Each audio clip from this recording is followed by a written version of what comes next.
The essence of all this is, first thing is to understand the nature of how existence is happening. Either you can look at this, or you can look at the atom, or you can look at the universe. If you want to look at the universe, it is complex, it is difficult because you don't have a gallery seat, you know. There is no… it is not like a stadium, you can sit somewhere and watch the whole universe. Very difficult, you can only see it in pieces. If you want to watch an atom, nobody has seen an atom, do you know this? Do you know this? Even in a super electron microscope, you can't see an atom. We have observed its activity, but we have never seen an atom as such. But we have broken it. We are capable of breaking things that even we cannot see. That's our… we are very proud of this these days. We can break anything. We can make it or not is a questionable thing, but we can break anything we want. Even if we cannot see it, we can break it. Now, what you see and what you do not see itself is a very dicey thing in the sense, what is it that you can see? Right now, can you see my hand? Yes. You can see my hand only because my hand stops light. If my hand did not stop this light, if it allowed light to pass through, you wouldn't see this hand, yes? Or in other words, right now your visual apparatus can see only those things which stop light.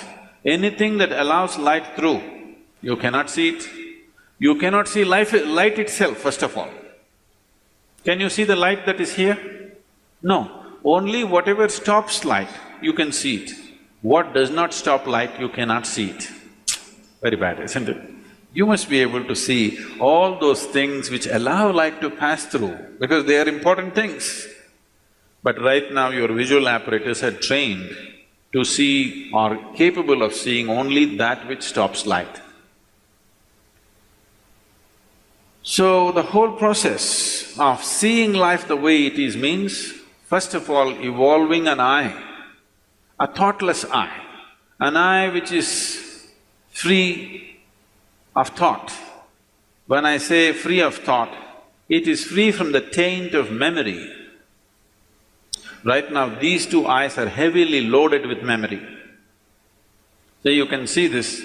If you see a group of people like this, if you just casually look like this, among these hundreds of people, if there is one face that you're familiar with, you will see suddenly that face sticks out. Have you noticed this? Have you noticed this? You're going in a street, there are 100 people standing there. Your friend is among that. If you look here, just this friend's face is more clear than the rest of the faces, because this eye works with memory. The more memory you have, the better it sees. No memory, it cannot see. Memory means an accumulated past. Memory means information. Memory means that which does not exist but acts out as if it does. Memories are more real than reality, isn't it so? Yes or no? See, I want you to understand, everything in your life is run by memory. Not just your computer stick, everything in your life. When I say memory, not just what you carry here, your very body is a body of memory. Why? If you eat a banana, it becomes a masculine body, and if she eats a banana, it becomes a feminine body, is simply because of the memory that it contains, isn't it? The information that is stored in this body and that body is different. Same banana, it becomes a man, same banana, it becomes a woman. Yes or no? Huh? Are you eating different types of bananas? Same thing, same food if you eat, it is becoming one way. In one person it is becoming dark skin, in another person it's becoming fair skin. How? The memory that you carry. Do you remember your great-great-great-great-great-grandfather? You don't. But his nose is sitting on your face. Your body remembers, isn't it? You may not have no idea who it was, but your body remembers even today. 1,000,000 years ago, how your forefathers were, still it remembers, isn't it? So what you call as my body is just a body of memory. And eyes are loaded with memory. An eye which is loaded with memory, an eye which is corrupted with memory, cannot see anything the way it is. It will only see things as it is convenient because the software is working from inside. It will not allow you to see anything the way it is. This is what traditionally we are referring to as karma. It is there in your body, it is there in your energies, it is there in the way your chemical reactions happen, it is there in your brain, it is there in your mind, it is there in everything. In the very physical energy that you carry, there is memory because you will see each person's energies behave differently from the other simply because of the type of memory it carries. If you want to get rid of this, it's a long process. And if you get rid of this, dismantling of the personality and the body will happen. So another way is to create a distance from it. Just hold it little away. When you want to play with it, you play with it. When you want to switch it off, you must be able to switch it off. So for this, an external view is needed. Right now, your ears are loaded with memory, your eyes are loaded with memory, your tongue is loaded with memory. Why? If you are born in Karnataka, if you go to North India, food doesn't taste good is because the tongue is loaded with memory. Yes or no? Have you suffered this or no? You went north and they said aloo bhaji, aloo aloo matar, aloo palak, aloo parota, aloo, they said. You couldn't stay there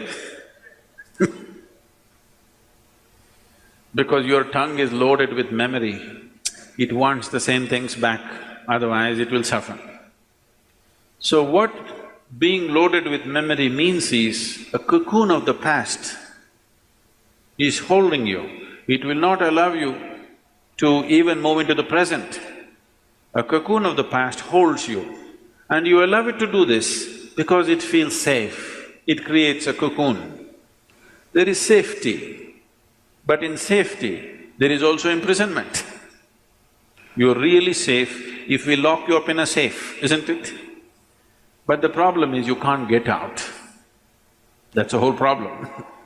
Walls that you build as self-protection, they also become the walls of self-imprisonment. That is the nature of life. If you lock yourself from inside or outside, it's the same thing. As long as you do not open the door, whether somebody locked you from outside or you locked yourself from inside, there is no difference. Anyway you're imprisoned, isn't it? At least somebody locked you from outside, you can at least complain and scream. You locked yourself from inside, you can only be depressed. You cannot even scream. At whom will you scream? So this process of what we are looking at is the memory imprints itself on all levels, right up to the elemental level. From the 5 elements which function here, from just after that, memory's work starts. So when we utter the word karma, it is not one simple formula, or it's not, people are saying theory of karma. We are not talking about any theory. We are referring to a certain reality. Karma means memory, action and memory. Past action exists only in the form of memory, isn't it so? Yes?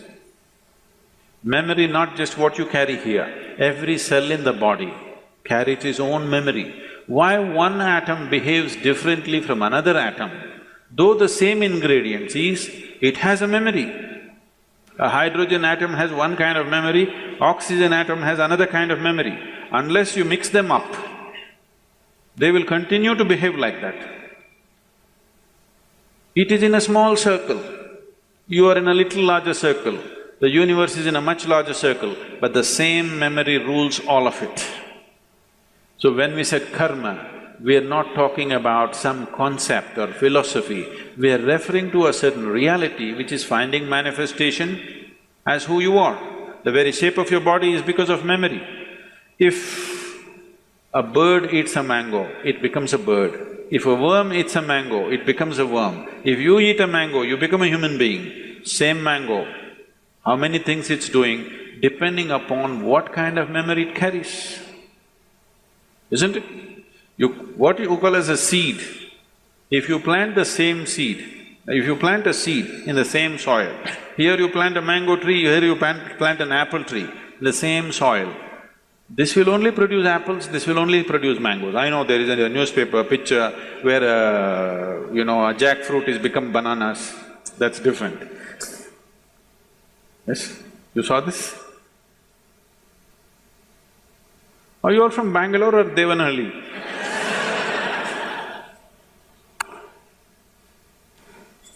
No, you didn't see this? A bunch of bananas are coming out of a jackfruit for some reason. That's a freak. And that's happened because of some mix-up. We don't know who did the mix-up. But essentially, if you… in the same soil, if you plant an apple seed and a mango seed, this will only produce apples, this will only produce mangoes, because seed is a certain amount of memory, isn't it? Whether it is a seed of a plant or your father's seed which entered your mother's womb, it is just memory and memory and memory, isn't it so? This is karma, and this goes right back, right up to the elemental level, everything is memory. Only the pure element is free from memory. So the idea, when we're starting off Bhutesha, because that's the most important thing, that he mastered the elements, that's why we bow down to him, because he mastered the elements, he has an eye which has no memory, a taintless eye which sees everything just the way it is. So yoga essentially means developing an eye which is not contaminated by memory, which simply sees. It does not see things the way your memory perverts it. It simply sees everything the way it is. This eye will see those things which do not stop light. Right now, these two eyes can only see what stops light. If you start seeing something that does not stop light, that means another dimension of the eye is beginning to function.